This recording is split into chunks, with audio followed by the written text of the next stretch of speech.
Estou fazendo uma série chamada A Decepção das Expectativas Irreais. Sabe, eu ensino as pessoas sempre sobre esperar grandes coisas. Acho que não devemos sair por aí esperando por problemas ou esperando que todos os dias haja uma situação difícil, mas nós vivemos em um mundo real, com problemas reais e que é muito mal, com um diabo grande e muitos demônios que odeiam os cristãos. E o fato é que,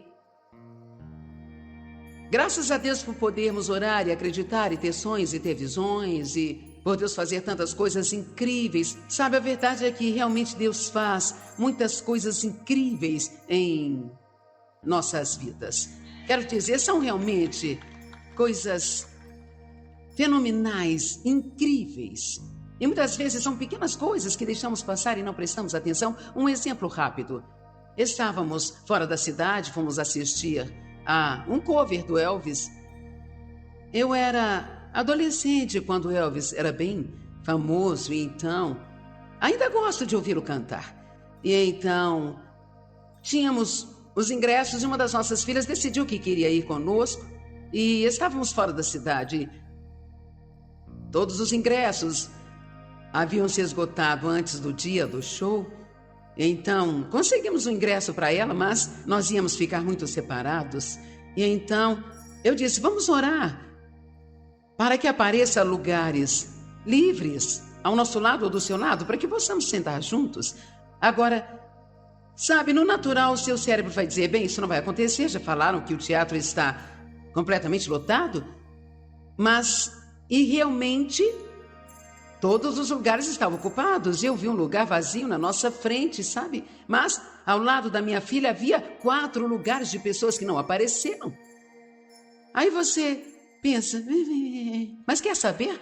Aquilo foi Deus aparecendo. E nós vemos essas coisas como coincidências. Mas eu encorajo a você a orar sobre tudo. Sabe, deixe a oração ser como seu respirar. Apenas abra a porta e dê a Deus uma oportunidade de trabalhar em sua vida. E o que quer que você faça, não vamos nos acostumar com Deus. Vamos lá, cristãos. Não vamos nos acostumar tanto com Deus que esqueçamos o quão empolgante é conhecê-lo. Mas mesmo no meio disso e de todas as bênçãos que recebemos, existem muitas pessoas, sabe, infelizes nesse mundo e muitas delas são cristãs. E se formos realmente honestos, muitos e muitos cristãos estão descontentes. Não são contentes. Tem sempre uma outra coisa que nós estamos buscando. Algo errado com a igreja, eu vou para outra igreja, lá eu vou ser feliz. Tem algo errado com esse trabalho, eu vou para outro então, eu vou ser feliz, sabe? Pergunto, quando é que vamos mesmo decidir ser feliz? Seria hoje? E ser feliz com a vida que temos, porque a vida que você tem agora é a vida que você tem. E odiá-la não te fará ter uma vida melhor. E provavelmente você tem uma boa vida se você tiver a perspectiva certa. Então, eu comecei a falar que não são só as nossas circunstâncias ou as pessoas ao nosso redor que nos deixam infelizes, mas na verdade é o que nós esperamos que as pessoas façam. Eu compartilhei que há muitos anos atrás, e com certeza muitos fazem isso, eu estava muito brava com o Dave porque ele não estava fazendo o que eu achava que me faria feliz, sabe? Então eu realmente tinha uma expectativa irreal, porque eu coloquei nele a responsabilidade de me manter feliz. E sempre que você espera que uma outra pessoa te faça feliz o tempo todo, você vai ser desapontado, porque elas também esperam que você as faça feliz. E então Deus me disse um dia, pare de jogar para o Dave a responsabilidade pela sua alegria. Isso é responsabilidade sua. Então temos todos os tipos de expectativas irreais. E o que acontece é que quando nós estamos esperando algo que, sabe como a Bíblia diz, no mundo você terá aflições, mas nós ficamos tão surpresos quando temos problemas. Você diz, bem, Deus, eu não entendo porque isso está acontecendo comigo. Eu não entendo. Não ficamos tão chocados quando acontece com outros. Nós dizemos, bem, isso faz parte da vida, sabe? Apenas confie em Deus, acredite em Deus. Mas quando acontece conosco é totalmente diferente. E então, realmente o que eu quero passar nesta mensagem é que realmente acho que nós estamos em um tempo na história da igreja e na história mundial que, como cristãos, precisamos ter uma alegria consistente, não só para que tenhamos um sentimento feliz, mas por causa do nosso testemunho ao mundo. E temos que ser diferentes do que eles são. Temos que ser, e deveríamos ser, e eles nunca vão querer o que nós temos ou ficar interessados na nossa história sobre o nosso Jesus se parecermos miseráveis o tempo todo. E se não lidarmos com a vida de forma diferente da deles. Então, eu quero que nós, vou chamar isso de jogar um jogo com o diabo, embora nunca devemos facilitar para ele, nem pensar em brincar com ele, mas o seu objetivo é deixá-lo chateado. Ele se prepara para nos perturbar.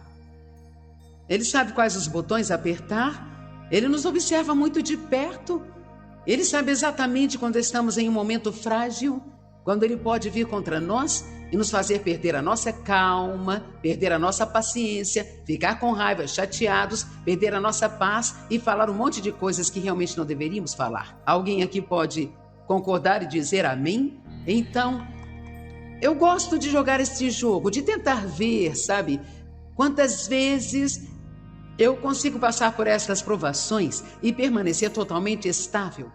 Porque eu aposto que isto realmente frustra o diabo e muito. Quando ele faz o melhor para aborrecer a você e você ainda continua amando a Deus, permanecendo feliz e amando as pessoas. Vamos lá, vamos ter uma meta. Só existe uma única maneira de vencer o mal. Romanos 12, 21. Nós só vencemos o mal com o bem. A melhor coisa que você pode fazer quando o diabo está te atacando é fazer algo escandalosamente maravilhoso por alguém. Bem, mas esta já é uma outra mensagem. Então, a maneira como olhamos para as coisas é muito importante. A perspectiva de vida. Todos nós somos muito propensos a pensar sobre nossos problemas e esquecer de todas as nossas bênçãos. Meu Deus, nós somos tão abençoados. Tão abençoados. Você me ouviu? Muito abençoados. Nós sempre pensamos em como uma situação é ruim, mas nós não pensamos em quão pior ela poderia ser se Deus não estivesse ao nosso lado. Vamos lá? Dê um grande louvor a Deus. Então eu comecei ontem à noite com o que seria uma mensagem de 10 pontos, o que é sempre uma piada para mim, sabe? E eu comecei a falar sobre as diferentes e reais expectativas que nós temos sobre encarar algumas realidades e enfrentar a realidade. Quantos sabem que precisamos ser capazes disso? Podemos ter nossos sonhos e visões, podemos orar por grandes coisas, mas ainda assim temos que ser capazes de lidar com a vida real. E ninguém vive no topo da montanha o tempo todo, sabe? Não há ninguém que tenha todos os dias aqui exatamente do jeito que gostaria que fossem. A vida é cheia de decepções, sabe? Mas nós estamos no mundo e não somos do mundo. Então o mundo tem uma realidade, mas o crente tem uma outra realidade. Então a realidade do mundo é, no mundo haverá muitas aflições, mas a minha realidade como crente é que Deus vai me guiar em tudo e fará com que tudo coopere para o meu bem. Então as 4 coisas que eu falei ontem à noite, realidade número 1, ninguém e nada é perfeito, exceto Jesus. Ninguém. Não tenho tempo para voltar nisso, mas nós apenas esperamos muito das pessoas, algo que nem nós conseguimos dar a nós mesmos. Você não consegue agradar a todo mundo o tempo todo. E se você tentar, vai perder sua própria vida. E seja qual for o destino que Deus tem para você, você vai perdê-lo.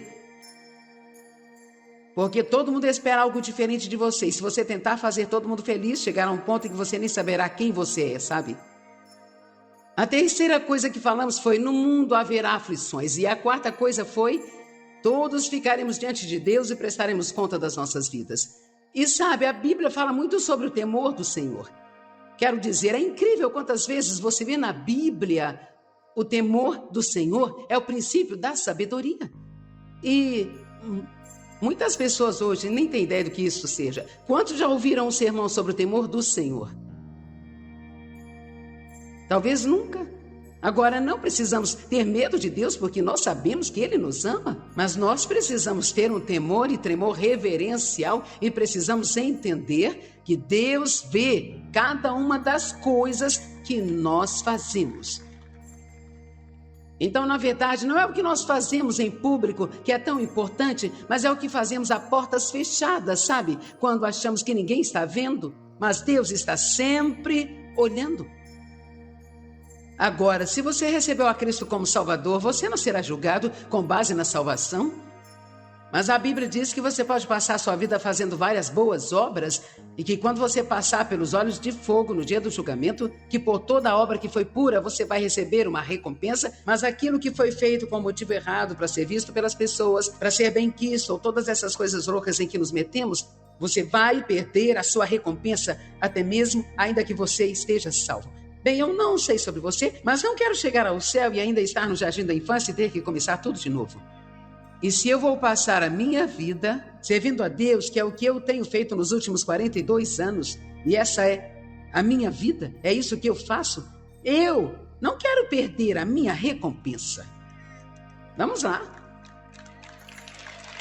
Realidade número 5. O diabo nunca vai te deixar em paz. Não achei que ficariam animados. Não houve nenhum ponto que eu trouxe ontem com o qual as pessoas se animaram. Mas muitas pessoas disseram, essa mensagem foi tão...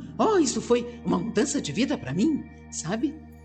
Porque, veja, às vezes nós nos empolgamos um pouco demais nos nossos pensamentos, achando que porque temos um relacionamento com Deus, que nós nunca precisamos lidar com as coisas que o mundo lida. E essa não é a realidade. Eu sou muito boa, bem, acho que isso faz parte de quem eu sou, mas eu não. Eu tenho grandes sonhos e visões, mas eu sou uma pessoa muito realista e com bom senso e com o pé no chão. E só porque você é cristão não significa que você perde a cabeça. Você ainda tem que olhar para as coisas de uma forma realista, lógica. Se você maltratar as pessoas, elas não vão gostar de você.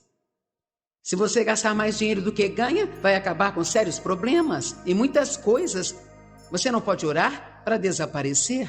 O diabo nunca vai te deixar em paz. E, na verdade, se ele está te deixando em paz, você está com um problema pior do que se ele não estivesse.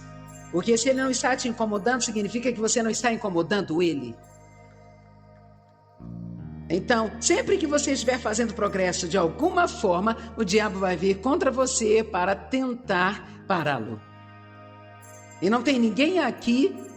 E você pode dizer, eu queria que o diabo me deixasse em paz. Se o diabo apenas me deixasse em paz, bem, ele não vai te deixar em paz. Eu disse, o diabo não vai te deixar em paz. Mas maior é aquele que está em você do que aquele que está no mundo. A realidade do mundo é que o diabo não vai te deixar em paz, mas como cristão, a sua realidade é que você tem autoridade sobre ele. Mas você precisa reconhecê-lo, precisa exercer essa autoridade. Ter algo e usar são duas coisas completamente diferentes. E ouça, não acho que devemos nos concentrar no diabo, não acho que devemos sair por aí falando sobre o diabo o tempo todo, mas nós estamos cometendo um erro se nós nunca ouvimos falar dele, se nós nunca pensamos nele e se nunca fazemos alguma leitura sobre ele. Porque eu fui à igreja por anos e anos e anos e eu nunca ouvi um sermão sobre o diabo. Nunca. Achava que ele era tipo personagem do Halloween que usava uma roupa vermelha e um tridente. Sabe, eu colocava a culpa de tudo na minha vida em todo mundo, menos no inimigo. Vamos lá. Sei que a maioria está familiarizada com o capítulo 4 de Lucas, imediatamente após Jesus ser batizado, antes dele, agora ouça, antes dele começar seu ministério público. Alguns de vocês querem muito estar no ministério. Ok, bem, você tem que passar por alguns testes. Porque você nunca sabe algo até que você seja testado. Nós achamos que sabemos e podemos falar com todo mundo o que fazer, mas até que isto seja testado em nossa própria vida, nós realmente não sabemos o que não sabemos. Então, pouco antes de Jesus começar o seu ministério público, ele foi testado. A Bíblia diz que o Espírito Santo o levou para o deserto. Vamos lá. Você acha que o Espírito Santo nunca vai te levar para um lugar difícil? Oh, sim, ele vai. Sabe por quê? Porque lá aprendemos nossas maiores lições. Você acha que o Espírito Santo não vai organizar para você sentar ao lado de alguém no trabalho que quase te deixa louco? Oh, sim, ele vai. E se você fugir dessa, a próxima pode ser até pior. Sabe por quê? Agora ouça, são as coisas imperfeitas nas nossas vidas que Deus usa para nos aperfeiçoar. Essa pode ser uma das coisas mais importantes que estou te dizendo, entenda. São as coisas imperfeitas na nossa vida que Deus usa para aperfeiçoar a nós. Não fazemos o nosso sal valer se espalhamos palavras e não temos experiências. Quando eu digo que Deus é fiel, eu estou dizendo porque eu sei por experiência que Deus é fiel. Eu sei disso. Então, o inimigo testou, ele o testou contando mentiras a Jesus. Eu não vou ler isso, mas toda vez que o diabo dizia algo a Jesus, a Bíblia diz, e Jesus disse ao diabo. Você tem que retrucar o diabo de vez em quando. Amém? Cala a boca, diabo.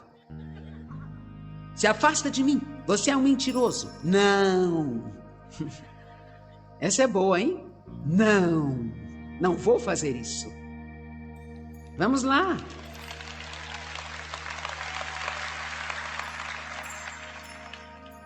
E toda vez que o inimigo tentou a Jesus, Jesus disse, está escrito.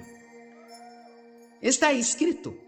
Uma das coisas mais poderosas que você pode fazer é confessar a palavra de Deus em voz alta. Toda vez que o diabo mentir para você, você ouve na sua cabeça, você não é bom, e você diz, isso é mentira. Eu fui criado por Deus e tudo que Deus criou é bom. Na verdade, você não tem ideia do quão incrível eu sou. Quantos entendem o que estou dizendo? Porque eu tenho que continuar. Como eu disse, não devemos ter o diabo na mente o tempo todo, mas não podemos nos esquecer de que ele é realmente a fonte de todos os nossos problemas. E ele trabalha através das pessoas, trabalha através das circunstâncias. Mas a questão é que, embora as pessoas tenham a responsabilidade de não dar lugar ao diabo e permitir que ele as use, ainda é, quando você chega ao ponto final, é o diabo que está causando os problemas. E até nós aprendermos a lidar com ele, nunca seremos consistentemente felizes.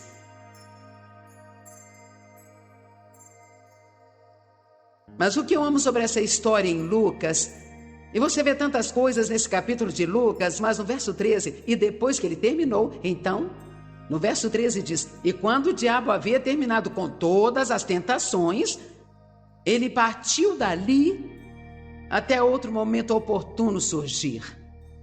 Veja bem. Então, o diabo não tinha a intenção de deixar Jesus em paz. Jesus venceu aquela batalha e logo depois disso, ele começou seu ministério público. Veja, se você quer fazer algo para Deus, não pense que o diabo vai rolar um tapete vermelho para você. E que você não vai receber nada além de bênção. E então em Marcos 4, há uma outra grande história. O semeador saiu a semear a semente, está falando sobre a palavra de Deus ser semeada nos corações de vários tipos de pessoas e diz: e estes são os que estão ao longo do caminho, onde a palavra de Deus é semeada, e quando eles a ouvem, Satanás imediatamente vem e tenta tirar a palavra que foi semeada no coração. Então eu posso profetizar para você. Não se surpreenda se quando você sair daqui hoje, o diabo tentar incitar algo entre você e uma outra pessoa, ou te deixar descontente com alguma coisa, ou infeliz com alguma coisa, porque a última coisa que ele quer que você faça é sair deste lugar e, mesmo que seja por 5 minutos, ficar pensando no que eu disse. Que a graça de Deus ilumine o seu caminho. Se você gostou deste vídeo, não se esqueça de se inscrever no nosso canal para receber mais mensagens inspiradoras. Deus abençoe você e até a próxima!